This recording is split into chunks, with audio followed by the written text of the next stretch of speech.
하나님의 말씀을 보기를 원합니다. 하나님의 말씀은 마태복음 26장 1절에서 13절에 있는 말씀인데 제가 1절과 1절에서 8절 그리고 13절만 봉독하도록 하겠습니다. 예수께서 이 말씀을 다 마치시고 제자들에게 이르시되 너희의 아는 바와 같이 이틀이 지나면 유월절이라 인자가 십자가에 못 박히기 위하여 팔리우리라 하시더라. 그때 대제사장과 백성의 장로들이 가야바라 하는 대제사장 아문에 모여 예수를 궤계로 잡아 죽이려고 의논하되 말하기를 미녀가 날까 하노니 명절에는 말자 하더라. 예수께서 베다니 문둥이 시몬 집에 계실 때에 한 여자가 매우 귀한 향유 한 옥합을 가지고 나와서 식사하시는 예수의 머리에 부으니 제자들이 보고 분하여 가로되 무슨 의사로 이것을 허비하느뇨. 13절입니다.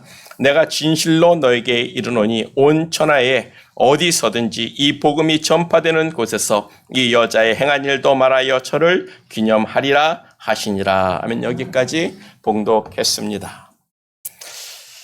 할렐루야. 사순절이 시작된 지 2주가 지났습니다. 한 주가 좀 늦은 편이에요. 지난 시편 강해는 잠시 멈추고 오늘부터 이 사순절을 맞이해서 마태복음 26장을 강해하고자 합니다. 왜냐하면 작년 7월 달에 제가 마태복음 강해를 25장까지 마쳤어요. 그러면서 제가 여러분들에게 말씀드리기를 사순절 때 다시 마태복음으로 돌아와서 예수님의 순환절에 맞춰서 이 마태복음을 끝나겠다고 말씀을 드렸는데 아마 여러분 기억하실 줄 믿습니다. 제가 그거를 한 주 늦게 기억을 해가지고 다시 이렇게 마태복음으로 부랴부랴 돌아왔습니다. 그래서 오늘 우리가 시작되는 이 마태복음 26장 강의 말씀을 보면 마태복음 26장은요 예수님이 죽으실 것과 옥합을 깨트린 여인과 예수를 파는 유다와 예수님의 최후의 만찬과 그리고 겟세마네 기도 그리고 대제사장 가야바의 집에서의 신문과 베드로가 예수님을 3번 부인하는 사건 등 예수님의 십자가에 못 박히기 전 마지막 사건을 자세히 기록되어지고 있다는 거예요. 귀한 말씀입니다. 그런 의미에서 사순절을 맞이해서 마태복음 26장부터 말씀을 나누는 것이 적합하다는 생각이 들었습니다. 그래서 첫 번째로 우리가 생각해 볼 것이 예수님의 십자가의 죽음입니다. 본문 26장 1절과 2절이죠. 예수께서 이 말씀을 다 마치시고 제자들에게 이르시되 너희가 아는 바와 같이 이틀이 지나면 유월절이라 인자가 십자가에 못 박히기 위하여 팔리우리라 하시더라. 예수님께서 제자들에게 이번 유월절에 자신이 십자가에 못 박혀 죽을 것을 알려주시는 말씀이에요. 지난 마태복음 20장 19절에서도 예수님은 말씀하셨습니다. 내가 십자가에 못 박혀 죽으리라. 그리고 오늘은 마태복음 26장은 이제 그날이 이틀 후로 바로 임박해졌다라고 말씀하고 있는 거예요. 이틀 후면 예수님은 십자가에 못 박혀 죽으십니다. 근데 예수님이 자기가 죽는 걸 다 알고 있다는 거죠. 예수님이 이틀 후면 십자가에 못 박혀 죽일 바로 그때에 다른 장소 마태복음 3절을 보면 대제사장과 백성들의 장로들이 다 모여서 예수님을 잡아 죽일 궁리를 하고 있었다라고 말씀하고 있어요. 예수님은 정확히 자신이 죽을 때를 알고 있었습니다. 왜냐하면 예수님의 그 십자가의 죽으심은 여호와 이레의 성취가 되는 거예요. 하나님께서 아브라함에게 주신 축복을 이루시는 놀라운 날이 다가온 겁니다. 하나님께서 아브라함에게 명하기를 모리아 산에 가서 내 아들 독자 이삭을 나에게 번제로 바치라고 하셨어요. 그의 믿음을 테스트하셨습니다. 그리고 아브라함은 진정으로 하나님께 순종해서 자기 아들 이삭을 칼로 내리쳐서 죽여가지고 각을 떠서 하나님께 번제로 드리려고 했단 말이에요. 그 모습을 본 하나님께서 아브라함을 말리시면서 됐다. 내가 너를 이젠 인정하겠다. 너는 참으로 믿는 자라고 참으로 나를 믿는 자라고 나를 경외한다라고 하나님이 인정하시고 주시는 축복이 창세기 22장 17절과 18절의 말씀이죠. 내가 내게 큰 복을 주고 내 씨로 크게 성하여 하늘의 별과 같고 바닷가의 모래와 같게 하리니 내 씨가 그 대적의 문을 얻으리라. 내 씨로 말미암아 천하 만민이 복을 얻으리니 이는 내가 나의 말을 준행하였음이니라. 여기서 말하는 내 씨, 아브라함에게 말한 너의 씨, 그 씨가 갈라디아서 3장 16절에서 사도 바울은 분명하고 확실하게 우리에게 말씀해 주고 있어요. 아브라함의 그 씨는 단수로 바로 예수 그리스도를 의미한다라고 우리에게 분명히 그 씨가 누구인지를 가르쳐 주고 있습니다. 그리고 이 예수에 대한 아브라함의 믿음이에요. 아브라함은 자기의 속죄를 위해서, 이 세상의 속죄를 위해서 하나님이 예비하신다고 여호와 이레라는 놀라운 말을 우리들에게 주었습니다. 여호와 이레. 여호와 하나님께서 자신을 위한 번제의 양, 어린 양을 하나님이 친히 준비하실 거라는 믿음이었어요. 그 믿음을 창세기 22장 14절에서 이렇게 해석을 합니다. 아브라함이 그 땅 이름을 여호와 이레라 하였으므로, 그 땅 이름, 여호와 하나님을 만나서 이 축복을 받은 그 땅 이름을 여호와 이레라 하였으므로 오늘날까지 사람들이 이르기를 여호와의 산에서 준비되리라 하더라. 여호와의 이레라는 뜻은요, 뭐라고요? 여호와의 산에서 여호와가 준비하신다는 뜻이에요. 뭐가 준비가 됩니까? 하나님께 드려질 번제 어린 양, 즉 대속의 양이 그 하나님이 준비하신다는 거예요. 우리의 죄를 속죄할 하나님의 어린 양을 하나님이 하나님의 산에서 하나님이 준비하신다는 말이 바로 여호와 이레라는 뜻입니다. 그래서 여호와의 산이란 어디죠? 모리아산. 그 모리아산이 어디죠? 예루살렘 성전이 세워진 산입니다. 그 예루살렘 성전산에서 여호와 하나님께서 자기를 위해 드릴 번제 어린 양을 준비하신다라고 했는데 그가 누구요? 예수 그리스도라고 성경은 우리에게 말씀해 주고 있는 거예요. 그 예루살렘 산에서 이제 이틀이 지나면 하나님이 온 세상의 죄를 대속할 어린 양을 준비하신다는 거예요. 그 어린 양이 우리 주 예수 그리스도란 말입니다. 아브라함에게 주신 그 축복의 언약, 내 씨로 말미암아 천하 만민이 복을 얻으리라고 했는데 바로 그 아브라함의 씨가 예수 그리스도고, 그 여호와 이레로 그가 십자가의 죽으심으로 말미암아 우리가 천하 만민 다 복을 받아서 우리의 모든 죄가 다 깨끗이 씻겨 나갔어요. 하나님께서 이 세상의 온 죄를 다 잊으셨습니다. 근데 조건이 하나가 있어요. 그 예수를 영접하는 자에게 그 은혜를 주시는 줄 믿습니다. 그 예언의 성취가 바로 예수 그리스도의 죽음이라는 거예요. 예수님이 이틀 후면 우리의 죄를 대속하기 위해서 십자가에 못 박혀 죽기 위해서 내가 팔릴 것이라고 이야기를 하고 있어요.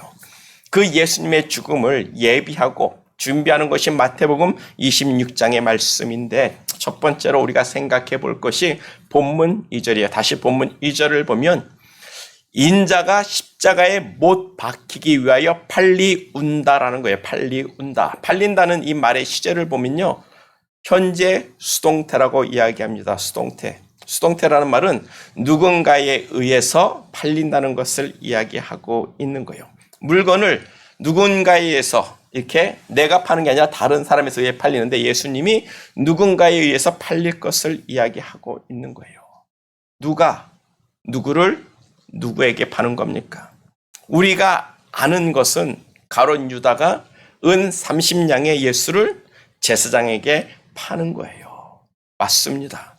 그래서 본문 14절 이후로 보면 그때 열둘 중에 하나인 가룟 유다가 대제사장들에게 가서 내가 예수를 너에게 넘겨주면 나에게 얼마를 줄 거냐라고 흥정을 하는 거예요. 제사장들과 예수님의 몸값을 두고 흥정을 합니다. 그때 제사장들이 은 30냥을 내가 너에게 달아주겠다라고 하는데 그 당시 은 30냥은 한 노예 값이에요. 노예를 팔 때 은 30냥을 물어주는 그 가격입니다. 예수님을 한 노예 취급하고 있는 거예요. 노예값 주고 내가 살게라고 이야기하고 있습니다.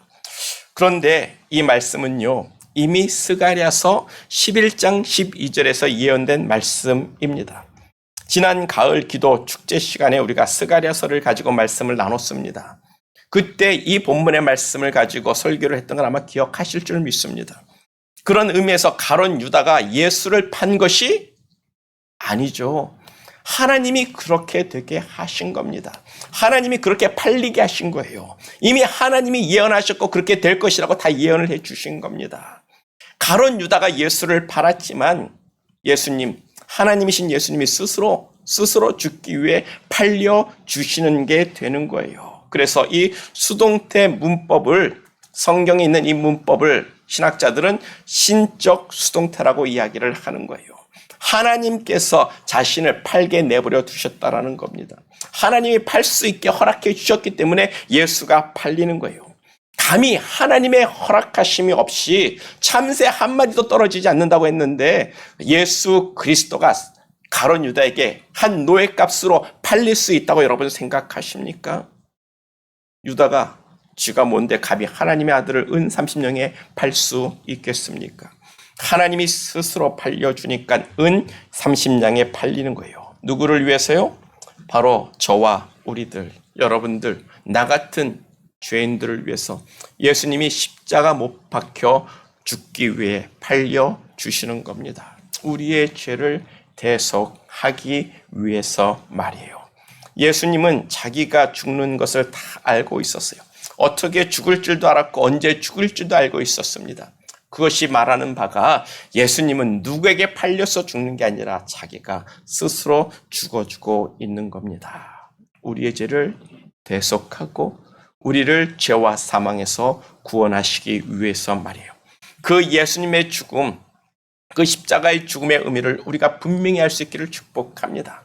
예수님은 오늘 본문에 향유를 부은 여인과 같은 우리 죄인을 살려주시기 위해서 십자가에서 죽어주시는 거예요. 그 이유 때문에, 그 예수님이 죽으심 때문에 오늘 이 자리에 우리가 나와서 하나님을 예배드릴 수 있는 줄 믿습니다. 예수님의 그 십자가의 지심이 하나님이 우리를 위해서 준비하신 여호와 이레라는 사실을 꼭 기억할 수 있기를 축복합니다. 그리고 두 번째로 우리가 생각해 볼 것이 예수님의 머리에 값비싼 향유를 부은 이 여인의 믿음을 우리가 생각해 봐야 합니다. 본문 13절을 보면 예수님께서 말씀하시기를 복음이 전파되는 모든 곳에서 이 여인이 행한 일도 기념하게 될 것이라고, 기념하라고 말씀을 해주시고 있어요. 그런 의미에서 예수님의 복음하고 이 여인, 예수의 머리에 기름을 부은 이 여인에 있던 행위하고 뭔가 밀접한 관계가, 어떤 의미가 분명히 있기 때문에 예수님께서 복음이 전파되는 곳에서 이 여자의 행한 일도 기념하라고 말씀해 주셨음을 우리가 생각해 볼 수가 있는 거죠. 이런 예수님의 말씀이 있기 때문에 사복음서에 예수님의 머리에 향유를 부은 이 여인의 사건이 사복음서, 마태, 마가, 누가, 요한복음마다 다 기록되어 있습니다. 문맥상 약간의 차이는 있지만 대체로 모든 주석은 동일하게 이 사건을 동일한 한 사건으로 보고 있어요. 그래서 본문 6절을 보면 베다니에 사는 문둥병 나병 환자 시몬의 집이라고 합니다. 베다니가 어디죠? 베다니 여러분 알고 계시죠? 베다니, 예수님께서 죽은 나사로를, 이미 썩어서 부패돼가지고 이미 무덤에 들어간 나사로를 불러 일으켜 세우신 놀라운 기적의 동네예요. 그것도 언제요? 바로 4일 전에. 4일 전에, 지금 말씀 본문 26장에 나오는 이 말씀이 이 4일 전에 죽은 나사로를 무덤에서 살려내셨단 말입니다. 그리고 예수님께서 종려주일에 예루살렘에 입성을 하셨어요. 그리고 저녁이 되면 베다니로 다시 돌아와서 쉬셨습니다. 이 베다니는 예루살렘에서 2km 떨어진 곳, 걸어서 불과 20분이면 갈 수 있는 곳이었어요. 예수님이 예루살렘에 들어갔다가, 성에 들어갔다가 다시 베다니에 와서 주무시고 쉬었음을 우리는 알 수가 있습니다. 그런데 베다니에 사는 나사로가 죽은 지 4일 되는 그 날에 어떤 바리새인이에요. 문둥병자입니다. 이름은 시몬입니다. 이 시몬이라는 문둥병자가 예수님을 불러드리는 거예요. 예수님이 십자가를 못 박혀 죽기 이틀 전에 예수님, 우리 집에 와서 한번 식사나 좀 합시다라고 예수님을 초청하고 불렀습니다. 왜요? 예수님은 죽은 나사로, 썩어서 부패한 나사로를 나오너라, 무덤에서 나오너라 이렇게 가지고 불러낸 예수님이셨어요. 이 시몬은 뭡니까? 문둥병자입니다. 그러면 이 문둥병자 시몬이 그 예수님을 불렀을 때는 어떤 의미가 있었을까요? 혹시나 내 병도 고칠 수 있지는 않을까, 그런 기대가 당연히 있었을 거라고 생각합니다. 그래서 예수님을 불러서 우리 집에서 식사하자고 초대를 하는 거예요. 그런데 이 문둥병자의 믿음은 백부장 같은 절대적인 믿음이 아니었어요. 혹시나입니다. 혹시나 나를 고쳐주지는 않을까, 그런 기대감이 있었지 예수님이 자신의 병을 고칠 거라는 확신과 믿음은 없이 한번 불러보고 탐색을 하는 거예요.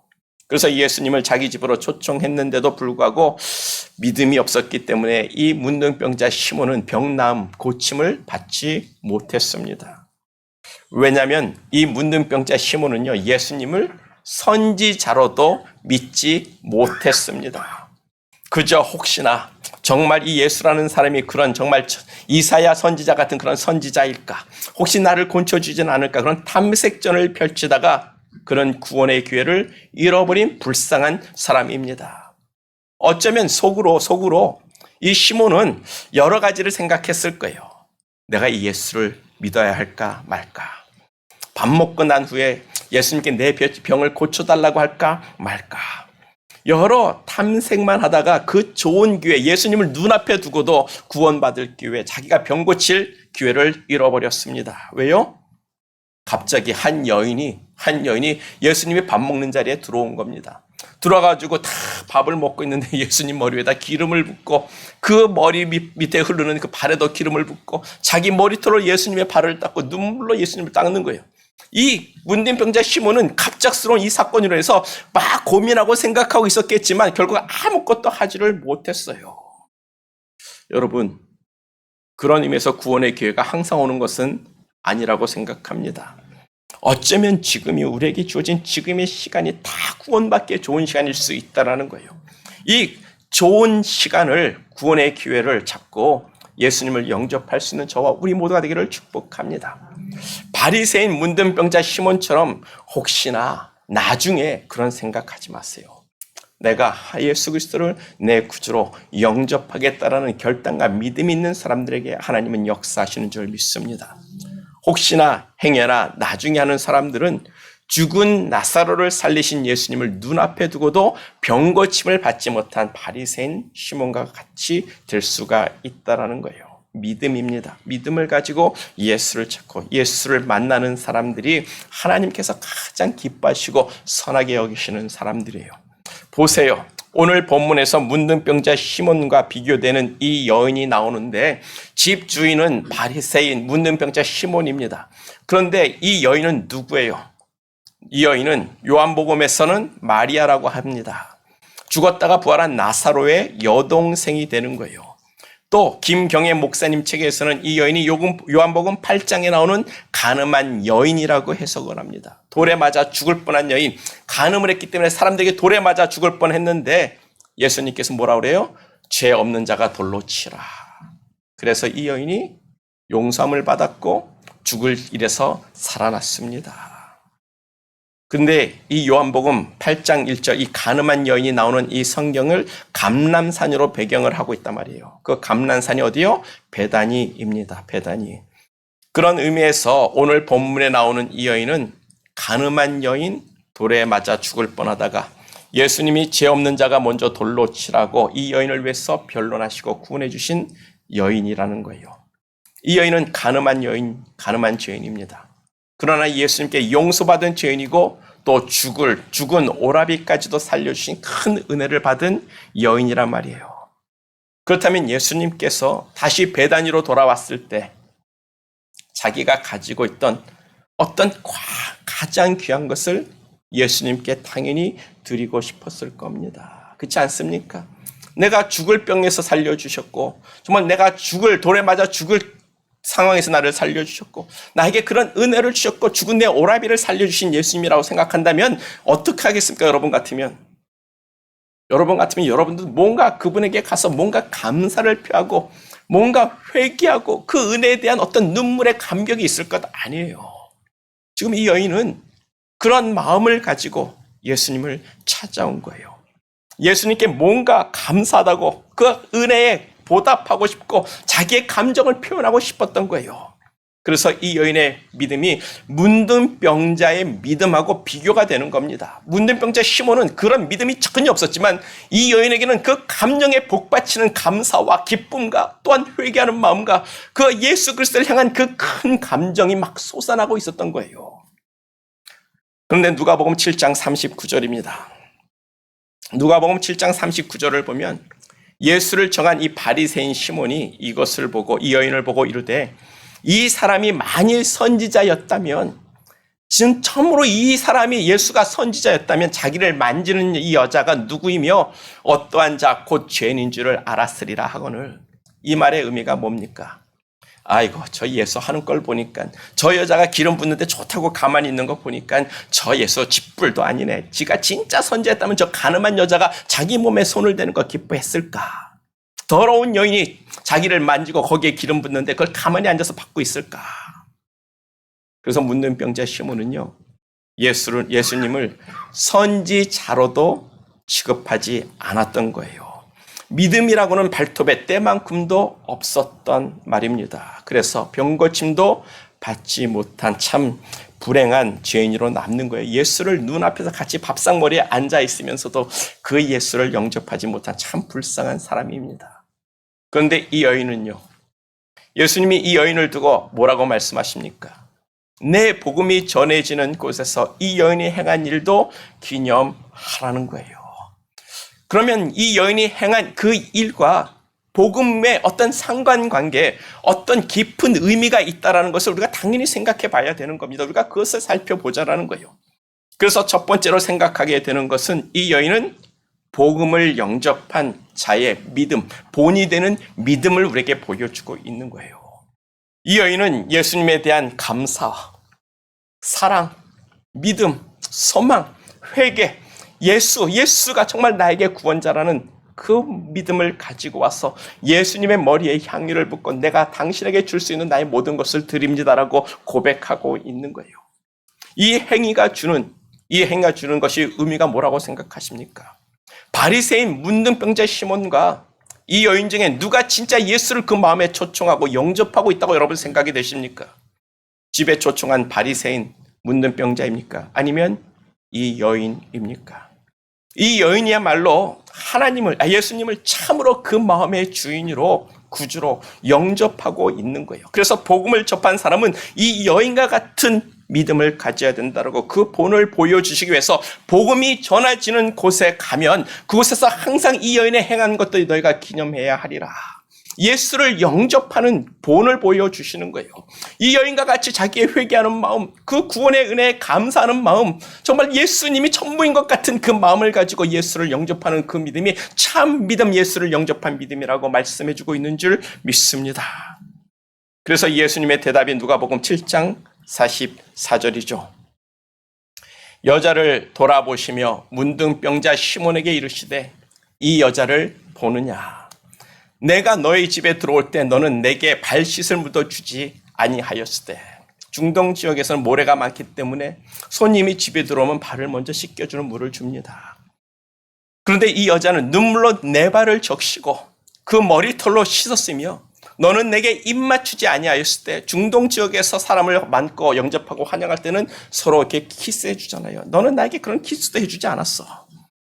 그러나 저 여인은 내가 들어올 때부터 내 발에 입 맞추기를 그치지 아니하였으며 너는 내 머리에 감람류도 붓지 아니하였으되 저는 향유를 내 발에 부었느니라. 유대인의 간습에는 자기가 초대하는 사람이 오면 그 발을 씻을 물을 주는 겁니다. 입 맞추고 키스해 줍니다. 그 다음에 오는 길에 수고가 많았다고 발 씻는 물도 주는 거예요. 그 다음에 식사하기 전에 향유를 머리에 한 방울 톡 떨어뜨려서 땀내 냄새 나는 거, 그런 냄새 나는 것들을 다 제거하고 좋은 향기로 분위기를 싹 바꿔서 함께 식사하는 거예요. 그런데 이 문둥병자 시몬은요, 예수님을 자기 집에 초청하면서도 전혀 유대인의 풍습도 따르지 않았습니다. 그 말은 뭉둥pen자 시몬은 예수님을 진정으로 초청하지 않았다는 거예요. 마음에 전혀 예수님을 예수님답게 초청하지 않았다는 겁니다. 그냥 한번 탐색하고 좀 뭔가 있을까 하는 그런 수준으로 불렀다가 결국 예수를 눈앞에 두고도 구원의 기회를 잃어버린 사람이 되는 거예요. 우리가 이런 문둥병자 시몬 같은 사람이 되지 말고 이 여인 마리아처럼 전 인격을 다해 예수님을 마음으로 영접하고 초청하는 그런 사람 되기를 간절히 축복합니다.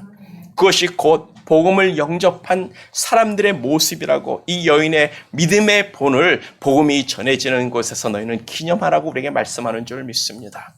그래서 두 번째로 생각해 볼 것이 이 여인의 믿음은 예수님을 메시아로 영접하는 믿음이라는 거예요. 이 여인이 예수님의 머리에 향유, 즉 기름을 부었는데 머리에 기름을 부었다는 것은 당신은 나의 메시아입니다. 당신은 나의 그리스도입니다라는 고백이 담겨져 있는 거예요. 메시아라는 말의 뜻이 뭡니까? 기름을 부음받은 자. 기름을 부음받은 자, 기름을 부음받은 자가 메시아 그리스도라는 뜻이에요. 근데 이 여인이 예수에게 기름을 붓고 있습니다. 그 말은 당신은 나의 메시아입니다. 당신은 나의 그리스도입니다. 당신은 나의 구세주입니다라는 그런 믿음의 고백을 가지고 있는 거예요. 그래서 복음이 전해지는 곳에서 이 여인의 행위가 기억되고 기념되리라는 겁니다. 예수를 영접한다는 것은 선생으로 영접하는 거 아니에요. 예수를 믿는다는 것은 어느 한 랍비로 믿고 영접하는 것이 아닙니다. 어떤 철학적인 선생, 정말 뭔가 가르침 있는 이 세상에 뛰어난 사람으로 우리가 영접하는 것이 아니라 메시아로 영접하는 자가 복음을 영접한 자고 예수를 그리스도로 영접한 자가 복음을 영접한 자라고 그 믿음을 우리에게 가르쳐 주시는 거예요. 그게 아니면 그렇게 예수를 영접하는 것이 아니라면 우리의 믿음도 우리의 복음도 다 꽝이란 말입니다. 세상에 많은 사람들이 예수를 참 성각자로 알고 뛰어난 가르침을 주는 선생으로 알고 철학자로 알지만 그렇게 백날 알아봤자 구원하고 전혀 상관이 없어요. 예수는 나를 위해 이 땅에 오셔서 십자가에 못 박혀 죽으신 나의 구원자, 나의 메시아, 나의 그리스도라고 고백하는 자가 하나님을 영접하는 자고 영생을 얻는 자가 되는 줄 믿습니다. 예수는 우리의 그리스도시요, 예수는 우리의 메시아가 되는 줄 믿습니다. 그래서 이 여인이 행한 그 일이 우리에게 도전이 되고 본받을 일이라고 복음이 전해지는 곳에서 이 여인의 믿음이 전해져야 될 것을, 본이 되는 것을 보여줘야 될 것을 우리에게 말씀해 주시는 거예요. 예수님을 구세주, 메시아, 하나님의 아들 그리스도로 영접하는 자가 영생을 얻는 줄 믿습니다. 그러나 문둥병자 바리새인 시몬은 예수님을 초청했지만, 귀한 분으로 알고 초청했지만, 뭔가 있을 것 같은 걸로 알고 초청했지만 탐색했고 그 여인의 행위를 보면서 아이고 예수는 선지자도 안 되는구나, 선지자감도 아니구나 단정을 지었습니다. 그래서 예수님을 자기 밥상 앞에 두고도 병고침도 받지 못했고 구원도 받지 못한 불쌍한 인생이 되는 거예요. 이 여인의 믿음이 우리의 고백이 되고 믿음이 되기를 예수님의 이름으로 축복합니다. 그리고 세 번째로 생각해 볼 것이 이 여인의 믿음은 예수님의 죽음을, 예수 그리스도의 십자가의 죽음을 준비한 믿음이라는 거예요. 제가 말하는 것이 아니라 예수님이 그렇게 말씀하고 있습니다. 본문 12절이에요. 이 여자가 내 몸에 향유를 부은 것은 내 장례를 위함이니라. 내 죽음을 위함이니라. 예수께서 이 여인이 부은 그 향유의 의미를 자신의 죽음을 위한 것이라고 그 의미를 예수님께서 부여하고 있다는 거예요. 제가 하는 말이 아니에요. 예수님은 제자들에게 이틀 후에 내가 십자가에 죽을 것이라고 말씀해 주셨어요. 근데 아무도 제자들이 왜냐고 묻는 제자들이 아무도 없었습니다. 감히 묻고 싶지도 않았겠죠. 아니 자기가 따르는 스승이 십자가에 못 박혀 죽어 가장 극악무도한 자들이 못 박혀 죽는 그 십자가 처형을 당한다고 우리 주 예수님이, 이게 도대체 뭔 소리지? 누구도 예수님께 왜요라고 질문한 사람이 아무도 없었습니다. 왜요? 그걸 묻는 것 자체가 어쩌면 너무 두려웠을 거예요. 예수님이 죽는다고 생각하면. 그런데 예수님은 한 여인 마리아가 자신의 머리에 자신의 몸에 기름을 붓고 자신의 머리카락을 닦으며 눈물 흘리는 이 행위를 보고 예수님이 어쩌면 위로를 받고 있었다라는 것을 우리가 생각해 볼 수가 있습니다. 이는 나의 장래를 위함이라고 말이에요. 즉, 이 여인이 가진 그 믿음, 그 믿음의 고백이 예수님이 앞으로 자신이 당할 그 큰 고난, 십자가의 고난에 위로가 되었을 것을 생각해 볼 수가 있는 거예요. 그래, 나는 맞아, 너의 메시아야. 나는 너의 그리스도야. 나는 너의 죄를 담당하는 메시아가 맞아. 이 일을 위해서 내가 이곳에 왔고 내가 십자가에 죽어야 돼. 그래야 너희가 산다. 내가 죽어야 너희가 산다라는 거예요. 그런 마음의 위로를 가지셨던 것 같습니다. 그런데 이 여인이 정말 예수님이 십자가에 죽으심을 알아서 미리 예수님께 기름을 부었다고 여러분 생각하십니까? 저는 아니라고 생각해요. 이 여인이 예수님이 이틀 후에 십자가에 못 박혀 죽을 거니까 내가 가서 장례를 위해서 기름을 부어야지, 아니란 말입니다. 이 여인은 예수님이 죽는다는 것은 전혀 생각도 하지 못하고 있었을 거예요. 예수님은 자기 제자들 12명에게만 이 말씀을 전했고, 제자들은 예수님이 십자가에 못 박혀 죽는다는 것은 생각하고 싶지도 않았을 것이고 입 밖에도 내지 않았을 거예요. 그럼에도 예수님께서 이 여인이 자기에게 기름 부은 것을 나의 죽음을 위한 것이라고 해석을 하고 있다면 우리가 이 말의 의미를 우리가 생각해 봐야 되는 거예요. 우리도 이 여인처럼 예수님의 십자가의 죽으심 앞에 우리가 내놓을 수 있는 가장 좋은 것을 내놔야 하는 줄 믿습니다. 정말 예수님의 그 죽음을 예비한 그 향유 부음, 가장 비싼 것을 예수님께 부어드렸다면 정말 우리도 우리를 위해서 십자가에 못 박힌 예수를 향해서 우리가 가진 것 중에서 가장 귀한 것, 가장 좋은 것을 하나님께 내놔야 한다는 거예요. 왜요? 그 예수님의 십자가의 죽음이 예수님을 위한 일이 아니지 않습니까? 바로 저와 우리들, 나 같은 죄인들을 속죄하고 나 같은 죄인을 구원하기 위해서 예수님이 십자가에 못 박혀 죽으신 고난일진데 그 죽음의 의미를 우리는 알고 있지 않습니까? 그러면 이 여인은 알지도 못하고 자기의 가장 비싼 옥합, 나드, 순전한 나드 향유를 하나님께 부었다라고 하는데 그것이 그 당시 값어치로 300데나리온이라고 합니다. 그러면 한 사람이 하루 벌었을 때 일당이 1데나리온을 받았어요. 그러면 300데나리온의 가치가 있는 향유를 예수님께 부었다라는 것은 자기가 가지고 있는 전부를 드렸다라는 거예요. 말 그대로 이 여인은 가늠한 여인이었어요. 죄인이었습니다. 가난한 사람이었어요. 근데 이 여인이 무슨 그렇게 큰 돈이 있어가지고 이것을 사가지고 이것을 그냥 드렸을까? 아니라고 저는 생각합니다.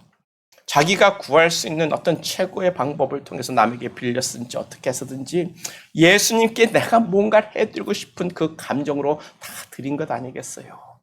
그것을 예수님께서는 나의 장래를 위함이라고, 나의 죽음을 위함이라고 말씀한다면 우리도 이 여인의 믿음을 본받는다면 우리도 예수님의 죽음 앞에, 십자가의 고난 앞에 우리가 드릴 수 있는 모든 것을 드려야 하는 줄 믿습니다. 이 여인이 깨뜨린 이 옥합은 돈으로 계산이 되는 게 아니에요. 예수님의 말대로라면 예수님의 십자가의 죽음 앞에 향유가 아니라 자신의 온 마음을 깨뜨린 겁니다. 그렇죠? 그 비싼 것이 중요한 게 아니라 그 여인은 그것을 다 부음으로 자기 마음에 있는 속을 다 드러내서 예수님께 드린 거예요. 당신에게 있어서 나는 이 향유보다도 예수님은 귀합니다. 나는 이거 다 부어서 땅에 부어줘도 예수님과 바꿀 수 없어요. 이거 다 부어도 상관없어요. 이거 한 드럼통을 다 갖다 부어도 나는 예수님이 더 소중합니다. 그 마음을 가지고 그 기름을 부었던 것을 우리가 생각해 둬야 되는 거예요. 이 여인은 자신의 마음과 전부를 예수님께 쏟아내고 있는 거예요.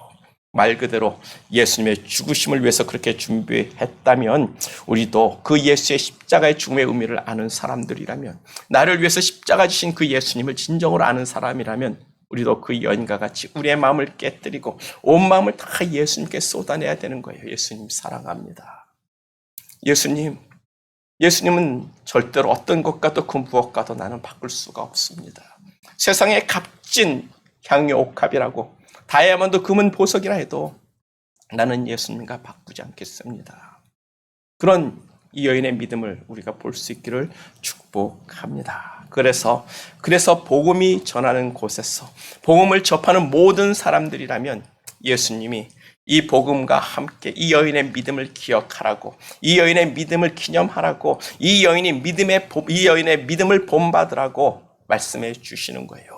이 여인의 믿음이 참 믿음의 실체라고 우리에게 가르쳐 주는 겁니다. 그래서 복음이 전하는 곳에서 이 여인이 행한 이 일도 기념하리라. 복음을 영접한 사람은 예수님께 회개와 감사와 그 은혜의 감격을 가지고 있어야 되고, 예수를 메시아로 영접해야 되고, 그리스도로 영접하고 하나님의 아들 구세주로 영접해야 되는 거예요. 그리고 그 예수가 이 세상 그 무엇 내가 가진 어떤 것보다도 바꿀 수 없는 귀한 나의 생명이라고 그렇게 고백하는 믿음을 가질 때, 그것이 참 믿음이라는 것을 우리에게 가르쳐주고 있는 줄 믿습니다. 그러므로 예수의 십자가의 죽음 앞에서 우리도 이 여인과 같은 믿음을 가지고 예수를 바라보는 순한 사순절이 되기를 축복합니다. 그렇게 우리의 마음을 활짝 열고 이 여인과 같은 믿음으로 예수를 영접하는 우리 모두가 되기를 축복합니다. 이 여인처럼 예수는 그리스도요, 메시아요, 하나님의 아들이시요, 나의 구원자라는 믿음의 고백을 예수님께 온전히 쏟아낼 수 있기를 축복합니다. 바리새인은 문둥병자 시몬은 이런 믿음이 없었어요. 자기 집에 예수님이 들어오셨는데도 불구하고 그 믿음이 없어서 너는 나를 초청했지만 너는 나를 영접하지 않았다라는 예수님의 책망을 듣고 끝난 인생이 됩니다.